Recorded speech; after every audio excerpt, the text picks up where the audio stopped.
Voilà, bonjour les amis. Alors on retrouve l'évangile de Jean au chapitre 11.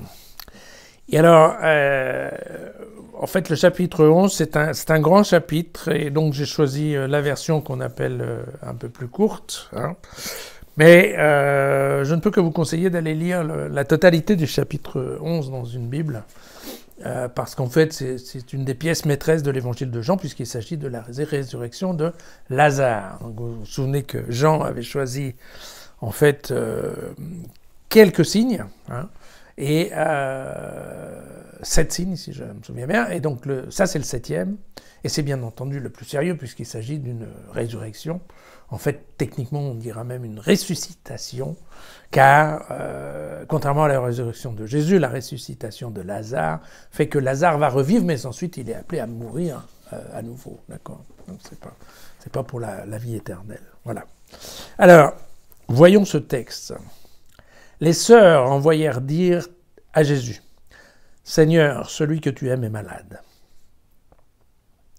Dès qu'il l'apprit, Jésus dit, « Cette maladie n'aboutira pas à la mort, elle servira à la gloire de Dieu, c'est par elle que le Fils de Dieu doit être glorifié. » Or, Jésus aimait Marthe et sa sœur et Lazare. Cependant, alors qu'il savait Lazare malade, il demeura 2 jours encore à l'endroit où il se trouvait. Après quoi seulement, il dit aux disciples, « Retournons en Judée. » À son arrivée, Jésus trouva Lazare au tombeau. Il y était depuis 4 jours déjà. Lorsque Marthe apprit que Jésus arrivait, elle alla au-devant de lui, tandis que Marie était assise dans la maison. Marthe dit à Jésus, « Seigneur, si tu avais été ici, mon frère ne serait pas mort. Mais maintenant encore, je sais que tout ce que tu demanderas à Dieu, Dieu te le donnera. » Alors Jésus lui dit, « Ton frère ressuscitera. » « Je sais, répondit-elle, je sais. Il ressuscitera lors de la résurrection, au dernier jour. » Et Jésus lui dit, « Non, je suis la résurrection et la vie. Celui qui croit en moi, même s'il meurt, vivra. Et quiconque vit et croit en moi ne mourra jamais. Crois-tu cela ?» « Oui, Seigneur, répondit-elle, je crois que tu es le Christ, le Fils de Dieu, celui qui vient dans le monde. » Jésus frémit intérieurement et il se troubla et il dit, « Où l'avez-vous déposé ?» Ils répondirent, « Seigneur, viens voir. » Alors Jésus pleura. Et les Juifs disaient, « Voyez comme il l'aimait. »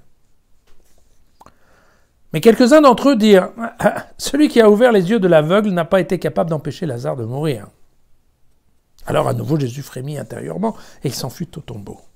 C'était une grotte dont une pierre recouvrait l'entrée. Jésus dit alors, « Enlevez cette pierre. » Marthe, la sœur du défunt, lui dit, « Seigneur, il doit déjà sentir.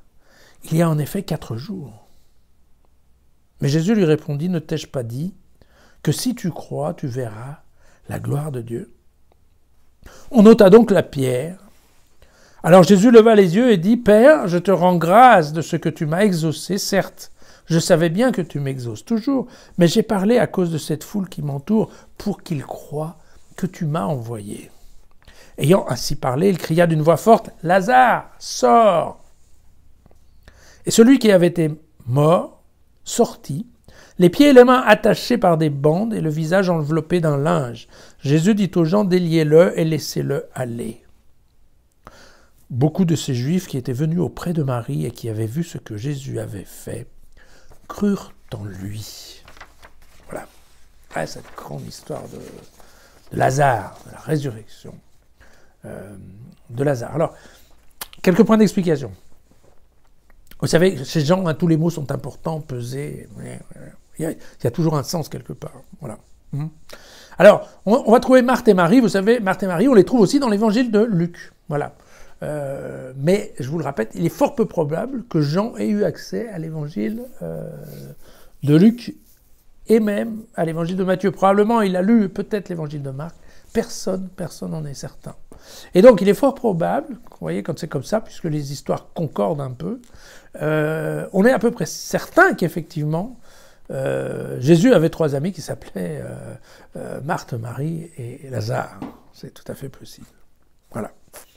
Des amis ou probablement déjà des suiveurs, bien entendu. Alors, pourquoi Jésus prend le temps et ne court pas pour aller voir Lazare? Alors ça, c'est toute une discussion. Vous savez, c'est comme ça. En fait, ça a à voir avec la notion de mort chez les Juifs. Pour les Juifs, quand une personne meurt, l'âme reste dans son corps pendant 3 jours. Donc qu'est-ce qu'on fait? On le met dans un cercueil, éventuellement au tombeau. Et éventuellement, on laisse le couvercle ouvert. Et on ne ferme le tombeau éventuellement que quand on est sûr qu'effectivement l'âme est partie, c'est-à-dire on attend quelques jours. Voilà, tout simplement, on attend quelques jours. Et avant ces 4 jours-là, dans le monde juif, on n'est pas très sûr de savoir si l'âme est encore là ou pas. Voilà. Et donc très clairement, et c'est important de le voir comme ça, Jésus attend pour que personne ne puisse mettre en doute le fait que Lazare était mort. Attention, vous savez, c'est une christologie qu'on appelle une christologie haute. Attention, Jésus est déjà Dieu. Et Jésus ne fait que le projet de Dieu. Dans le projet de Dieu, et c'est bien ça, on l'entend plusieurs fois, dans le projet de Dieu, il y a la résurrection de Lazare. Et donc pour ça, il faut qu'on soit sûr que tout le monde, que tous les Juifs soient bien sûrs qu'effectivement Lazare est vraiment mort. Il n'y a plus son âme qui traîne dans son corps. Voilà. Et le deuxième point qui est important aussi, c'est que l'évangile de Jean fait très souvent référence au temps et aux heures. Voilà. Pourquoi? Parce que l'idée, c'est l'heure et le moment est déterminé par Dieu. Tout ce que fait Jésus suit un programme, et qui fixe le moment juste, eh bien, c'est Dieu. Voilà. Alors, on remarquera bien entendu, vous le savez aussi, le fait que Jésus soit Dieu, en fait, ça fait qu'il est au courant de la vie des gens avant qu'il les rencontre. Vous vous souvenez qu'à un moment, il a dit à Nathanaël, oui, toi, je savais, quand tu étais sous ton figuier, déjà, je savais qui tu étais. Vous vous souvenez qu'il rappelle à la Samaritaine qu'elle a déjà eu 4 maris. Vous voyez, c'est toujours cette histoire. Il sait à l'avance. Et donc là, dans le cas présent, il sait très bien que la maladie de Lazare ne va pas le mener à la mort, puisqu'il va arriver, il va être capable de le ressusciter. Voilà.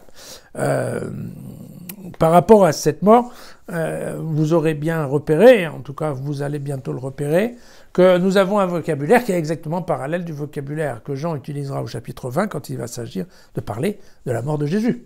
On a aussi un tombeau creusé dans la roche avec une pierre qui vient le fermer, d'accord? Et on roule la pierre pour aller voir. Voilà. Bon. Marthe. Alors c'est amusant parce que Luc c'est un peu pareil, on nous raconte toujours en fait que Marthe n'arrête pas de bouger, elle est l'active on va dire, et Marie c'est la contemplative. Il y avait plein de discussions là-dessus pour dire que c'était la différence entre les ordres contemplatifs et les ordres actifs dans la vie moniale, mais en fait c'est pas ça la question. Il y en a une qui bouge tout le temps et qui avance, et l'autre c'est vrai, elle est plutôt contemplative, elle prie et elle aime, voilà, tout simplement. Et alors ici, vous voyez que c'est Marthe en effet. Alors Marthe elle vient alors à l'encontre de Jésus, et Marthe elle croit dans la capacité de guérisseur de Jésus. C'est pour ça qu'elle lui dit « Ah, si tu avais été là, tu aurais été capable de le guérir. » Elle lui fait pas un reproche. Elle lui dit juste « Ben voilà, c'est bête, quoi. C'était pas là, donc ça n'a pas marché. » Mais elle lui dit « Mais par contre, je sais que... parce que là aussi, Marthe croit qu'effectivement, Jésus a une relation très particulière avec Dieu. » Et elle dit « Bien, je sais que ce que tu vas demander à Dieu, ça va marcher. » Par contre, ce qu'elle ne sait pas encore... Enfin, ce que Marthe ne croit pas encore, c'est à la capacité de donner la vie que pourrait avoir Jésus, puisque, effectivement... Rappelez-vous, chez les Juifs, seul Dieu peut ressusciter la vie des gens, d'accord ? Et donc ça, elle ne le sait pas, et ça va être son chemin de foi à elle. Alors, c'est d'ailleurs assez amusant, il faut bien voir que dans ce passage, vous savez que dans les autres exemples qu'on a vus, il y a d'abord le signe, et c'est le signe qui fait croire, puisque Jean le dit bien dans le prologue de son évangile, j'ai fait des signes pour qu'on croie qu'il était le Fils de Dieu. Et là, vous avez vu, c'est différent. Là, c'est différent. Elle commence par croire et après, il y aura le signe. Donc, vous voyez, comme quoi, ça ne marche pas toujours de la même façon. Mais Jésus le dit très bien. Celui qui croit en moi, même s'il meurt, vivra. D'accord. Bon. Alors, il faut quand même faire attention aux mots qui sont employés, parce que pour Jean, la mort, c'est l'absence de Dieu, c'est l'éloignement de Dieu. C'est pas la question de la mort naturelle, physique, d'accord ? Ça fait partie des malentendus qu'il va y avoir plusieurs fois entre les hommes, les juifs, les disciples, et lui. Lui, quand il parle de mort, c'est une mort spirituel, on va dire. Hein. C'est l'éloignement de Dieu. Alors, la vie éternelle, c'est donc une vie qui est dans la foi en Dieu et en son Fils. Ça, c'est la vie éternelle. D'accord ? Bon. On ne va pas développer trop fort parce que ça, c'est un effet un petit peu compliqué, mais c'est bien de ça dont on parle. Jean, pour lui, la mort, c'est l'éloignement, l'absence de Dieu. Voilà. Alors, juste dans le passage qui vient après, là, on ne le voit pas dans celui-là, mais dans le passage qui vient après, il y aura, vous savez, un croisement, comme Jean les aime bien, vous vous souvenez, c'était l'histoire, hein, l'aveugle, il découvre la vue, donc il découvre la lumière, mais en même temps, les Juifs qui croyaient voir, eux, ils retournent dans les ténèbres. Et bien là, ça sera pareil, à savoir qu'effectivement, Lazare va recouvrer la vie, mais en faisant cette résurrection, lui, Jésus va découvrir la mort, parce que c'est à partir de ça que Caïphe va effectivement démarrer toute la procédure par rapport au blasphème et donc à la condamnation et donc à la mort naturelle, cette fois-ci, de Jésus. Ce qu'on va voir, bien entendu, dans les jours qui viennent, puisque on avance tranquillement vers notre semaine pascale. Voilà. À bientôt. À demain, j'espère même.